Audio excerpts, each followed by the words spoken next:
এই জন্ম থেকে চলতেছি এদিকে স্থানীয় লোক এই এদিকে একটা কুড়া টপ বানাইবো সেন্টার ভাঙ্গা আমরা গরিব মানুষের সেন্টার হইতো 1600 ভাড়া হইতো 1500-1400 টাকা ভাড়া দিত ওখানে এরা কুড়া টপ বলে বানাইবো তারপরে এরা করলো 5000 টাকা এই রাস্তার পানি জন্ম থেকে আমরা চলতেছি বারে কাজ করতেছে বারে এরকম করতেছে খুদে আর কাম হইলেও খালি পাইপ লাগান্তিস মানে ঠিক মতন সঠিকভাবে করে না এটা সুন্দর করে পরিষ্কার পরিচ্ছন্নও করে না নিচে যে ডিপের ময়লাগুলো উঠায় না ঠিক মতন এই জন্য এই অবস্থা আর ময়লা সহজে উঠাইবার চায় না বস্তা জমায় রেখে থুয়া যায় পারে হ্যাঁ এদিকে তো কুড়া আসলে আগে যে 1000 টাকা জরিমানা যে কুড়ার টপ সরাইছে এদিক থেকে কুড়া দিয়ে একদিকে আমদার হয়ে আসলো বহুত কষ্ট হইতেছে এলাকার মানুষের এই যে জলাবদ্ধ তারপরে এই যে আবার একটা সেন্টার ছিল সেন্টার ভেঙে কুড়ার টপ বানাইবে এইটা লইয়া আন্দোলন চলতেছে এই অবস্থা আমরা ভাই কী করি যাত্রীদের সমস্যা হয় কেউ ভাই যাত্রীদের সমস্যা হয় 20 টাকা ভাড়া লাগে আমরা 20 টাকা ভাড়া আমাদের বাড়া জন লাগে কোমর পানি তুললাম গাড়ি জায়গা তলে ঠিক না রাস্তা রাস্তা দুটো ভালো হয়তো ওসাইলে খুব ভালো হইলে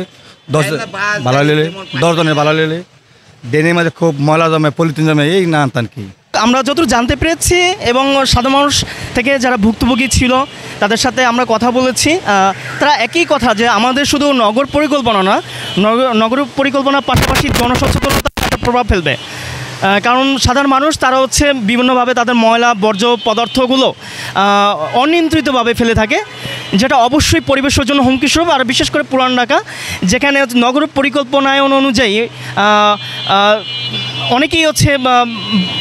বাসাবাড়ি কিংবা হচ্ছে নগরের রাস্তা সেভাবে তৈরি করা হয়নি যার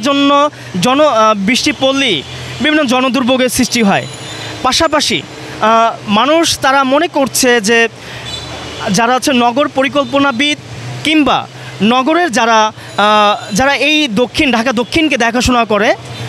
বা ডেভেলপ করে তাদের অবশ্যই তাদের এই বিষয়গুলো একটু চিন্তা থাকা দরকার বিশেষ করে যখন জলাবদ্ধতার সৃষ্টি হয় বা বৃষ্টি হয় এদের পয়ঃনিষ্কাশন ব্যবস্থাটা যেন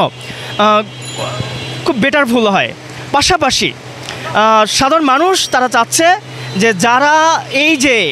অনিয়ন্ত্রিতভাবে ময়লা আবর্জনা ফেলছে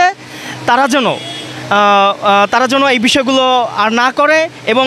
সেই বিষয় যদি অনিয়ন্ত্রিতভাবে ময়লা আবর্জনা ফেলা হয় সেটার জন্য একটা আইনগত ব্যবস্থায় আনা হয় কারণ একজনের জন্য 10-এর বোঝা হয়ে যাচ্ছে এই বিষয়গুলো আমরা ধরে নিচ্ছি